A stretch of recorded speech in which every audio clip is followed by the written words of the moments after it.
some important things that we need to talk about. So there was an Outside Magazine article put out on Tuesday, I believe, basically calling out the fact that Kemoy Campbell is having to crowdsource his medical bills, essentially. And it pointed out a couple of things. One, that track athletes, because there's not an overarching league, are essentially independent contractors to the brand, to their sponsor. Independent contractor to their sponsor. So even though you would think that Kemoy Campbell, being sponsored by Reebok, that he would be a Reebok employee, just like a NFL, let's say, just like Patrick Mahomes is a Kansas City Chiefs employee. There's no big overarching league, which means that the Track and Field Athletes Association isn't quite big enough to have as much influence as we want it to have. So let me read this Outside Line magazine for you. I just want to point out a couple things that are going to be important to this next discussion. Okay, so at last weekend's Millrose Games in New York City, Kemoy Campbell, a 28-year-old Jamaican distance runner who is sponsored by Reebok, collapsed during the men's 3,000 meters. Campbell, who was participating in the race as a pace setter, stepped off the track at about the 1,000-meter mark and immediately fell to the ground and lost consciousness. As Sports Illustrated has reported, Campbell was given chest compressions by EMT staff and treated with a defibrillator on scene. Eventually, he was transported to New York Presbyterian Columbia University Hospital, where, according to Sports Illustrated, he was placed in medical-induced coma for 48 hours. This was later, I don't know why this is still in the story. Ray Flynn came out and said that he wasn't in a medically induced coma, which is my bad, because I definitely ran with that immediately as well, but that he was just put on assisted breathing. On Wednesday morning, Campbell posted an emotional update to his Instagram account, signaling that he was recovering and walking, which is awesome. Meanwhile, Campbell's family has started a GoFundMe campaign to help cover his mounting medical costs. Initial target goal of $100,000 was subsequently increased to $200,000 to help offset the financial burden. Reebok president Matt O'Toole issued a statement to Sports Illustrated, noting that Kemoy is an important part of the Reebok family and that the company would be contributing $50,000 to help him with his medical expenses. No specific information about Campbell's medical bills has been made public. Okay, so that's important. One, because what it symbolizes that Reebok hasn't provided him with health insurance, just in general. So all of this is coming out of pocket, which is why, tests and everything are expensive, especially if you're not covered by insurance. That $200,000 is a ton of money. So let me kind of go into things. Like, the downside of not having a prominent professional league is that we don't have strong players union like the NFLPA or the MLBPA. The lack of a collective bargaining power, as well as star power in general, makes it hard to imagine it'll get much better under the current system. Because it's going to be hard for, let's say, track athletes band together. They say trying to get health insurance be a mandatory thing of all track contracts, of all endorsement contracts. But there's not enough star power there. There's not enough eyes on the product, one. There's not enough star power there where somebody not being involved in track and field moves the needle as much as we need it to. The reason why, let's take the MLBPA or the NBAPA, are so prominent is because athletes like Kevin Durant are, some of the figureheads of the union. So if Kevin Durant says, we're going to sit out because such and such isn't being met and this is an unfair policy, well, then the owners are more likely to come back and negotiate it. One, there aren't really, who are we negotiating with? You're not necessarily owners. You're negotiating with shoe companies, right?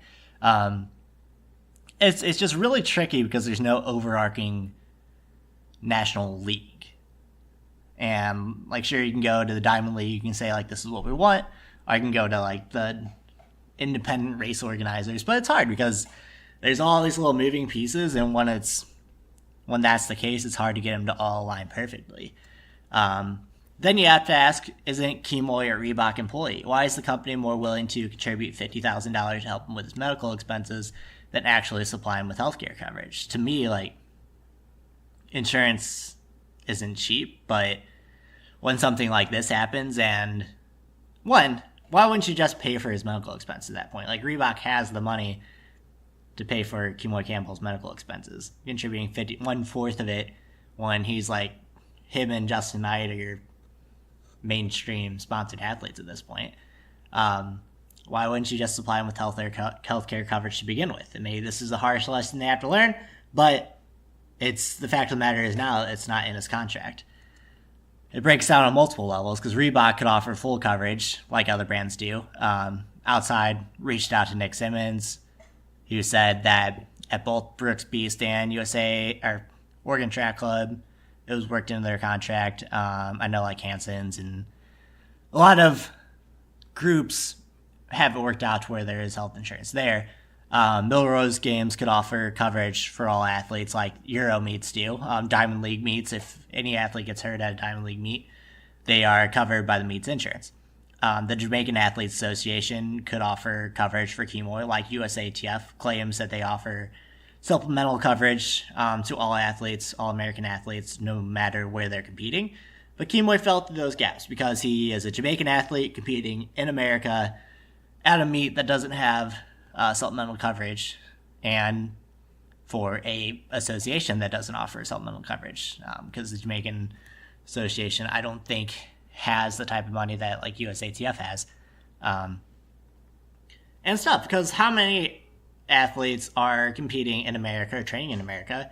If you think of all the Kenyan athletes that are training in Flagstaff, are training in Boulder, that most likely don't, and if you're a Nike or an Adidas athlete and you're like that sub-tier elite level, like what if something happened when you're out on a training run and your one source of income is your pro contract, but there isn't this level of security worked into it? It's a big problem. I think that it definitely shows itself here, and luckily, like I said in the beginning, there's a lot of good actors in the track and field community who are willing to step up and help Kemoy out. But like, what if that wasn't the case? What if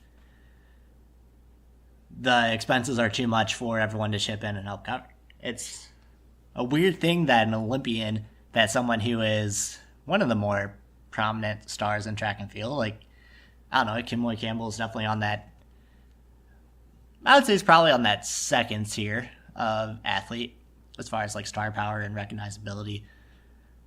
So it's just hard to imagine. Honestly, I don't have all the answers there, but I don't know. Something needs to happen. So I emailed Track and Field Athletes Association. If you remember all the stuff back in 2012 that happened with USATF, there are some athletes that banded together. There were some athletes that banded together, as well as Meb's brother, who is an agent in track and field, Howie Keflezighi, to form the Track and Field Athletes Association. Now, the problem is that, like I had discussed earlier, it's just not as prominent as it needs to be. Like, the MLB Players Association is known as one of the strongest unions in the world, basically. And they have a really strong, cohesive quality that they're able to come forward and collectively bargain for certain things that their athletes need. And I know there's like not a ton of sympathy there because of how much money a professional athlete is making, but the ability to collectively come together, and a lot of it is bargain for the athletes who are lower on the chain. So you might think of it and look at it as, yeah, athletes at the top. So if you think of in other sports, your LeBron James, your Kevin Durant's, and even in our sport, like I don't know, Nick Simmons was a big athlete that came forward and talked about all these things.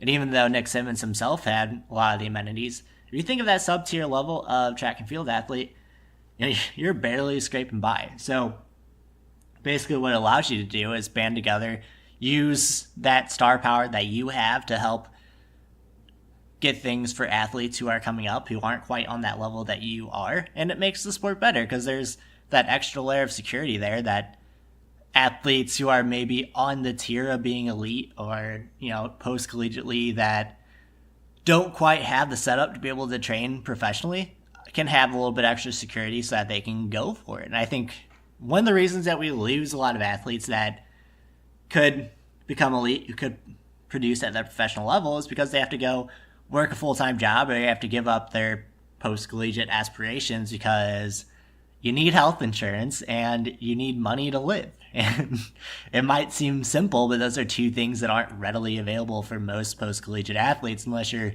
on that elite tier or on that close to elite tier and can take that chance. And some people have to make that tough decision to not go after it, and it makes our sport worse for the wearer.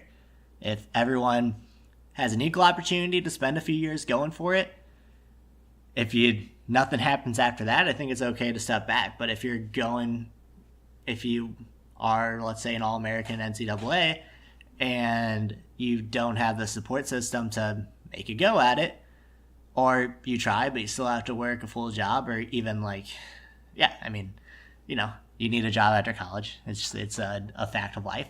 But if you're on that next level of professional athlete, then that work gets in the way of the amount of training that you can do. So it's a real bad time to be in, because then you can be an athlete like Kemoy Campbell that's an Olympian. Like, he's a Jamaican Olympian. He's a Jamaican national champion. A All-American at Arkansas, and someone who, he's just very talented, but apparently can't get health insurance from his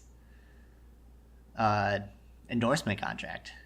It's a tough thing to think about, something that we probably take advantage of and don't necessarily think about in our everyday life, but there are athletes out there who are dealing with this problem. So I just wanted to put that out in the open, that this could have been worse than it was. And we were lucky that,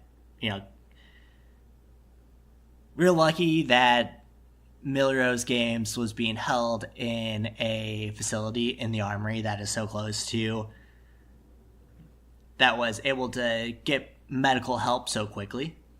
We are very fortunate for that, and we are also fortunate that Kemoy Campbell is who he is, and extremely fit human beings are able to bounce back from things better than people who aren't quite as fit. It's just a tough situation, and the more I talk about it, the more I just get frustrated with it. We have runners like that in the U.S. and American runners too that are of that same caliber, but because they get a little bit extra help because they're under that USATF umbrella.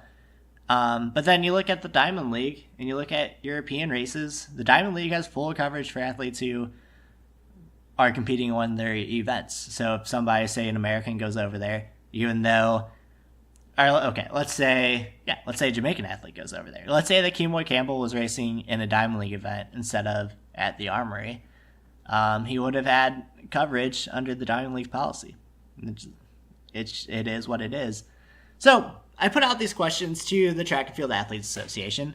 We'll see if they get back to me, but essentially what I want to ask is, at what member count do you have to get to where you have the power to start negotiating those things into endorsement contracts? What kind of popularity does the athlete need to be able to have that power of negotiation? Have we made any progress on that? And what does your membership count look like right now? Because I think, TFAA isn't something you hear about all the time, but it'd be good to kind of bring it up to the forefront now so that we can start getting a little more momentum towards it and start giving athletes a voice and give them the help that they need.